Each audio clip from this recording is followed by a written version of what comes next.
Hello friends, यदि आपकी sonography में बल्की यूट्रस का डायग्नोसिस दिया गया है और आपको ये कंफ्यूजन हो रहा है कि आखिर बल्की यूट्रस होता क्या है, तो मैं डॉक्टर सुशीला सैनी, गायनिकोलॉजिस्ट और ऑब्स्टेट्रिशियन, आज आपको बल्की यूट्रस के बारे में बताने जा रही हूँ।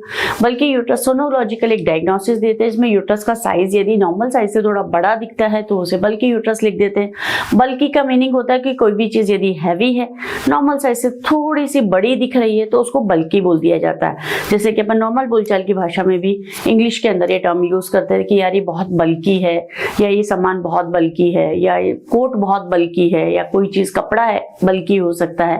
तो ऐसी स्थिति में जैसे हम नॉर्मल चीजों के लिए बल्की वर्ड इस्तेमाल करते हैं, वैसे ही यूट्रस के लिए भी बल्की वर्ड इस्तेमाल किया जाता है जब उसका साइज जो नॉर्मल 60 से 80 ग्राम होता है, यदि 80 ग्राम से ऊपर दिखता है, यानी कि 100 ग्राम या 120 ग्राम के आसपास दिखता है, तो उसे बल्की यूट्रस कहा जाता है। कई बार 250, 300, 400 ग्राम भी होता है और उसमें किसी प्रकार का फाइब्रॉइड नहीं होता है, केवल बच्चेदानी का साइज वैसे ही बढ़ जाता है, तो उन सबका डायग्नोसिस बल्की यूट्रस में ही जाता है।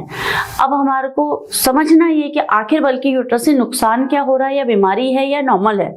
यदि आपको किसी प्रकार का कोई सिम्टम नहीं है, यानी आपको पेट में दर्द नहीं है, आपके पीरियड्स सही आ रहे हैं और आपको बच्चा लगने की कोई तकलीफ नहीं है, किसी प्रकार की कोई तकलीफ नहीं है, और आपके केवल डायग्नोसिस दिया गया है कि सोनोग्राफी में बल्की यूट्रस है, तो आपको कुछ भी चिंता करने की जरूरत नहीं है और उसका कोई इलाज लेने की जरूरत भी नहीं है।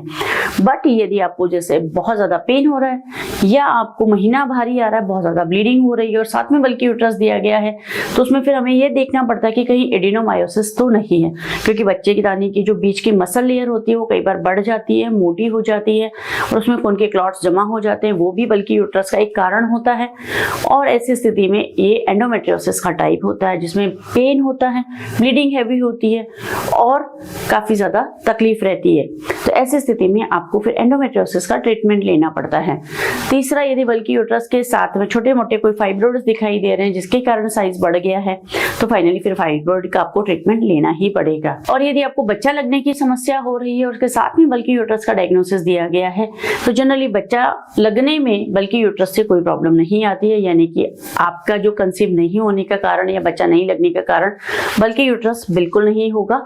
कुछ और ही कारण हो सकता है, जैसे कि ट्यूब में ब्लॉकेज हो सकती है, या स्पर्म का कोई प्रॉब्लम हो सकता है, या और कोई इश्यू हो सकता है। बट जनरली बल्की यूट्रस के कारण इनफर्टिलिटी का प्रॉब्लम नहीं होता है।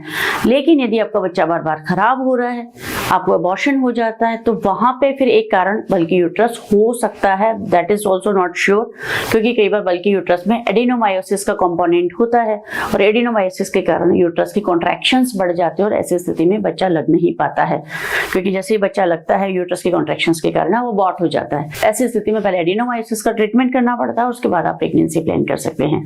तो इस तरीके से बल्की यूट्रस कोई बहुत बड़ा डायग्नोसिस नहीं है। डेफिनेटली बल्की नाम होने के कारण डायग्नोसिस भी बल्की हो गया है। अगर कोई आपको सिम्टम नहीं है तो आपको उसके लिए चिंता करने की जरूरत नहीं है। और यदि आपको कोई सिम्टम आ रहे हैं तो डॉक्टर से आप सलाह लीजिए, डॉक्टर के सलाह के अकॉर्डिंग आप इसका ट्रीटमेंट करवाइए।